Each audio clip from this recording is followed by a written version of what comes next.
안녕하세요. 최다은 변호사입니다. 오늘은 가해자가 미성년자일 때 소년부 송치되는 사건에 대해서 설명을 드리려고 합니다. 제가 했던 사건 중에 이런 사건이 있었어요. 피의자는 학생이었고, 근데 그 피의자가 고등학생이었는데 그 고등학생이 기소가 돼버린 거죠. 정식 형사사건으로 기소가 돼버렸어요. 근데 부모님들이 깜짝 놀라신 거죠. 그때까진 변호사도 없었어. 어떻게 해야 되는지도 몰랐고, 수사 단계에서부터 경찰서에 같이 이제 아이랑 같이 뛰어가서 너무 애가 다르니까 가서 얘기를 하고 했었는데, 수사관이 얘기를 하는 거예요. 이거 애들 이럴 수도 있지. 예를 들어서 음란물을 다운받는다거나 여러 가지 방법이 있겠죠. 아니면은 여자친구랑 성관계 하면서 사진을 찍었다든지, 아니면 여자친구가 헤어지자고 하니까 속상해서 뭔가 협박을 했다든지, 뭔가 강간, 성추행, 어쨌든 중학생이나 고등학생들이 이런 가해자로 지목이 돼서 조사를 받고 피의자로 조사를 받고 그런 경우에 그 당시에 제가 선임이 안 돼 있었던 사건의 얘기를 들어보면 부모님들이 한결같은 말씀을 하세요. 무슨 얘기냐? 아니, 내가 처음 경찰 조사 때 따라가서 있었는데 경찰 수사관이 이런 사건 굳이 변호인 선임하십니까? 그냥 잘 마무리되거나 교육조건부로 끝나거나 그렇게 되겠죠? 라고 얘기를 했대요. 모두 한결같이 저한테 그렇게 말씀을 하셨어요. 그리고 나서 기소되고 나서 저희 사무실에 와서 이게 어떻게 된 일일까요? 저 어떻게 해야 될까요? 라고 문의를 하시는 거죠. 심지어 그게 1심 선고가 나고 나서 오시는 분들도 있어요. 굉장히 안타깝죠. 정말 어린 친구이고 단 한 번도 전과가 없는 그런 아이인데 어렸을 때부터 성범죄자 낙인이 딱 찍혀버려가지고 평생 안고 간다는 건 너무 가혹할 수 있잖아요. 그렇기 때문에 우리나라는 소년법이 있고 소년법으로 처벌을 좀 한번 선처를 해주자, 갱생할 수 있는 여지를 주자, 이런 취지일 텐데 미성년자를 강하게 처벌해야 된다는 얘기에 대해서 어느 정도 저도 공감하는 부분이 있지만 아닌 사건들도 굉장히 많거든요. 그렇기 때문에 정말 강하게 처벌을 해야 되는 사건은 형사사건으로 기소해서 전과자의 낙인을 찍는 게 맞을 수도 있겠죠. 그렇지만 아닌 경우들도 굉장히 많아요. 그리고 아이들이 범죄를 저지르고 나서 굉장히 깊이 반성을 하고 자신이 바뀌기 위해서 아니면 가족들이나 피해자에게 진심으로 반성을 하고 미안하게 생각하면서 그런 경우들도 많기 때문에 굳이 10대 아이들에게 전과를 안겨줘서 가게 한다면 사회에 도움이 안 되는 경우들이 있기 때문에 이렇게 선처를 하는 겁니다. 사회에서 어떤 도움이 안 됩니까? 라고 한다면 그런 것들이 있죠. 만약에 어렸을 때 이런 성범죄자든 아니면 범죄자의 낙인을 찍어버렸을 때 이 친구들이 사회에서 멀쩡하게 취업을 하거나 공무원 시험을 보거나 이러기가 굉장히 어려워질 수 있잖아요. 그리고 삐뚤어질 가능성도 높고, 난 어차피 이번 생은 망했네, 대충 살아야지. 그리고 이 친구들을 만약에 구속을 시켰어. 그러면 구속된 데에서 더 크고 무섭고 성인인 그런 범죄자들과 함께 지내면서 다른 범죄를 익힐 수도 있고 물이 들 수가 있어요.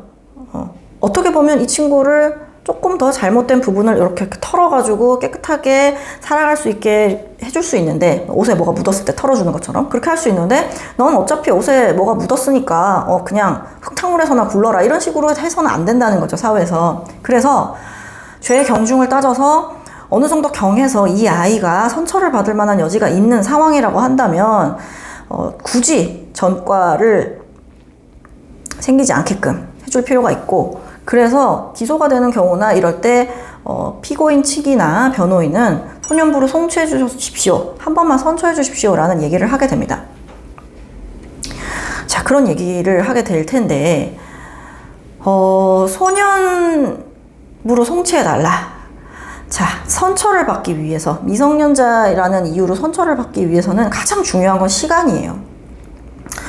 저희 사무실에서 진행했던 사건 중에 하나가 뭐였냐면 똑같았어요. 수사 단계에서 조사를 받으러 갔었는데 수사관이 이런 걸 가지고 변호사를 선임하고 굳이 그러실 필요 없습니다. 잘 끝날 건데 기다려보세요.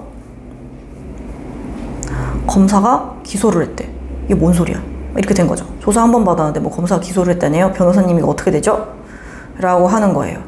그래서 제가 이 친구가 몇 살이죠? 라고 물었고, 그때가 아마 10월이었을 거예요. 10월인데 이 친구가 다음 해 1월에 성인이 되는 때였어요. 자, 그럼 소년법을 제가 말씀을 드릴게요. 소년법에서 소년법상 보호 처분을 받을 수 있는 조건이 뭐냐면, 심판의 조건이 뭐냐면 20세 미만에 자라는 거예요.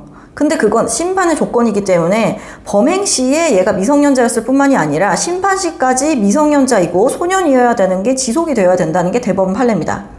따라서 소년인지 여부에 대해서는 사실심 판결 선고시를 기준으로 한다라고 대법원이 얘기를 하고 있는데, 그게 무슨 말이냐면, 사실심이라는 것은, 자, 우리 재판이 어떻게 되죠? 1심, 2심, 3심으로 되어 있는데, 사실심이라는 것은 2심까지를 얘기해요.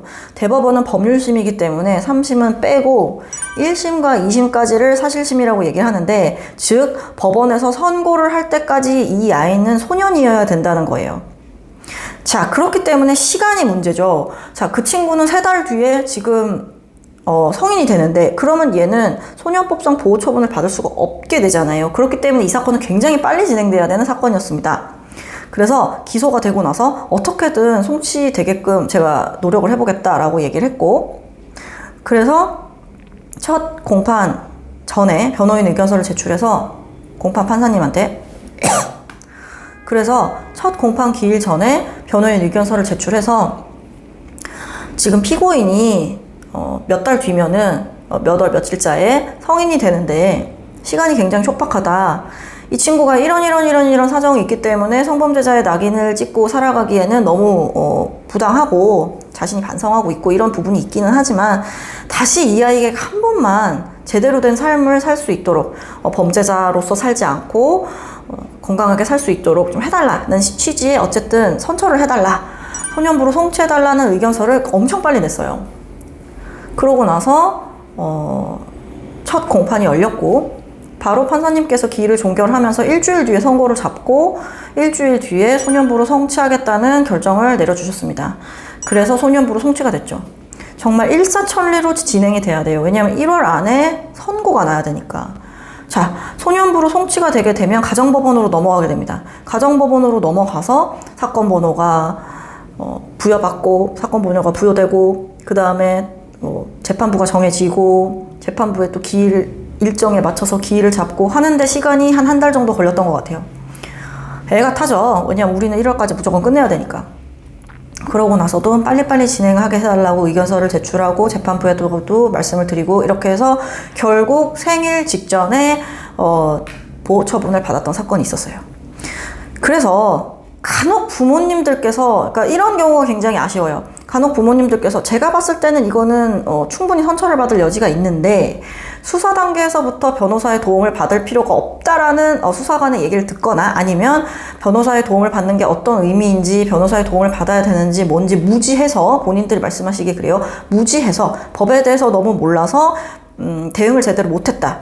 그랬을 때 검사가 기소를 하고 기소해서 재판이 진행되는 도중에 성인이 되어버리는 경우들이 있어요.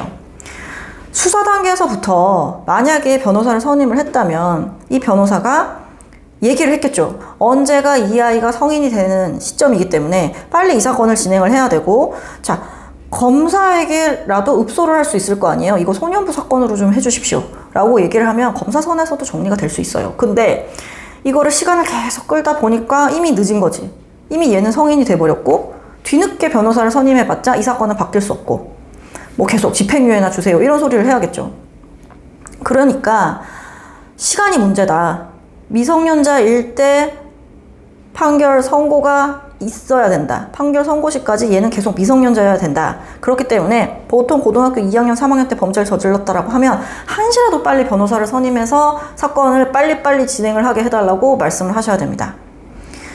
그런 거에 대해서 제대로 대응을 안 하시고 적어도 변호사 상담 한 번 안 받아 보시고 진행을 한다는 건 너무 위험한 일인 것 같아요. 그래서 항소심까지 가능합니다. 저희 사무실에서 지금 진행하는 사건의 경우에도 1심까지 제대로 형사사건으로 진행이 됐었고, 그런데 이제 항소심에서 소년부로 송치해달라고 얘기를 할 거고, 그렇게 진행할 사건이 하나 있고요. 그 다음에 뭐 기사나 다른 판결문을 봐도 1심에서 실형이 선고된 경우라 하더라도 항소심에서 소년보 송치 결정이 나오는 경우가 없지 않아요. 그렇기 때문에 최대한 빨리 피고인이 나이가 하루라도 어릴 때 그때 변호인을 선임을 하셔서 전과가 남지 않도록 하는 최선의 방법을 강구하시는 게 필요하지 않을까 싶습니다.